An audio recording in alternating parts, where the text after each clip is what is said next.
ಸಾಗಿಸುತ್ತಿದ್ದ ಟ್ರ್ಯಾಕ್ಟರ್ಗೆ ಖಾಸಗಿ ಬಸ್ ಡಿಕ್ಕಿ ಹೊಡೆದ ಪರಿಣಾಮ ಓರ್ವ ಯುವಕ ಸಾವನ್ನಪ್ಪಿರುವ ದಾರುಣ ಘಟನೆ ನಡೆದಿದೆ. ಚಿಂತಾಮಣಿ ತಾಲೂಕಿನ ಹಿರೇಕಟ್ಟಿಗೇನಹಳ್ಳಿ ಗ್ರಾಮ ಪಂಚಾಯಿತಿ ವ್ಯಾಪ್ತಿಯ ನರ್ನೇಕಲ್ ಗ್ರಾಮದ ಅಶ್ವತ್ಥಪ್ಪ ಮತ್ತು ಮಗ ಭಾರ್ಗವ್ ಟ್ರ್ಯಾಕ್ಟರ್ಗೆ ಟೊಮ್ಯಾಟೊ ತುಂಬಿರುವ ಕ್ರೇಟ್ಗಳನ್ನು ಹಾಕಿಕೊಂಡು ಚಿಂತಾಮಣಿ ಎಪಿಎಂಸಿ ಮಾರುಕಟ್ಟೆಗೆ ಬೆಳಗಿನ ಜಾವ ಸುಮಾರು 5 ಗಂಟೆಗೆ ಬರುತ್ತಿತ್ತು. ಚಿನ್ನಸಂದ್ರದ ಭಾರತ್ ಪೆಟ್ರೋಲ್ ಬಂಕ್ ಸಮೀಪ ಬೆಂಗಳೂರು ಕಡೆಯಿಂದ ಚಿಂತಾಮಣಿ ಕಡೆಗೆ ಬರುತ್ತಿದ್ದ ಕೋಲಾರ ತಾಲೂಕಿನ ನರಸಾಪುರ ಇಂಡಸ್ಟ್ರಿಯಲ್ ಏರಿಯಾದ ಖಾಸಗಿ ಕಂಪನಿಗೆ ಸೇರಿದ್ದ ಖಾಸಗಿ ಬಸ್ ಚಾಲಕ ಅತಿ ವೇಗದಿಂದ ಬಂದು ಟ್ರ್ಯಾಕ್ಟರ್ ಹಿಂಭಾಗಕ್ಕೆ ಡಿಕ್ಕಿ ಹೊಡೆದಿದ್ದಾನೆ. ಡಿಕ್ಕಿಯ ರಭಸಕ್ಕೆ ಟ್ರ್ಯಾಕ್ಟರ್ನ ಎಂಜಿನ್ ಮತ್ತು ಟ್ರಾಲಿ ಬೇರೆ ಬೇರೆಯಾಗಿದ್ದು, ಟ್ರ್ಯಾಕ್ಟರ್ ಚಲಾಯಿಸುತ್ತಿದ್ದ ಅಶ್ವತ್ಥಪ್ಪಗೆ ಗಾಯಗಳಾಗಿ ಟ್ರ್ಯಾಕ್ಟರ್ ಎಂಜಿನ್ ಪಕ್ಕದಲ್ಲೇ ಕುಳಿತಿದ್ದ ಮಗ ಭಾರ್ಗವ ಕೆಳಗೆ ಬಿದ್ದು ಸ್ಥಳದಲ್ಲೇ ಸಾವನ್ನಪ್ಪಿದ್ದಾನೆ.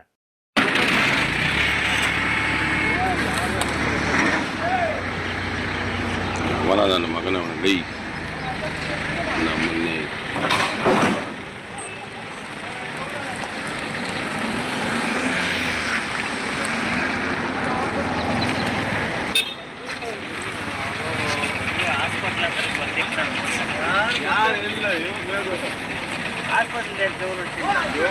ಯಾವ ಗಾಡಿ ಒಳ್ಳೆ ಅಡ್ರೆಸ್ ಡ್ರೈವರ್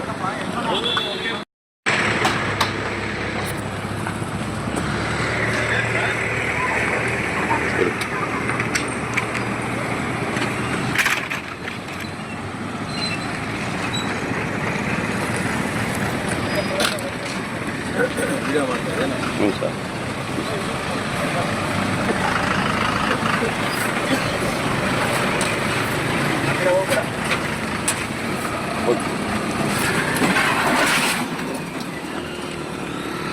ಮೃತ ಭಾರ್ಗವ ಐಟಿಐ ವ್ಯಾಸಂಗ ಮಾಡುತ್ತಿದ್ದ ಎಂದು ತಿಳಿದು ಬಂದಿದೆ.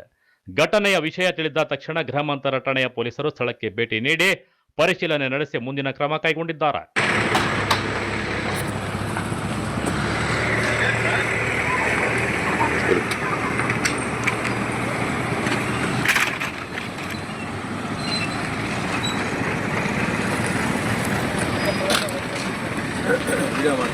ಹ್ಞೂ ಸರ್.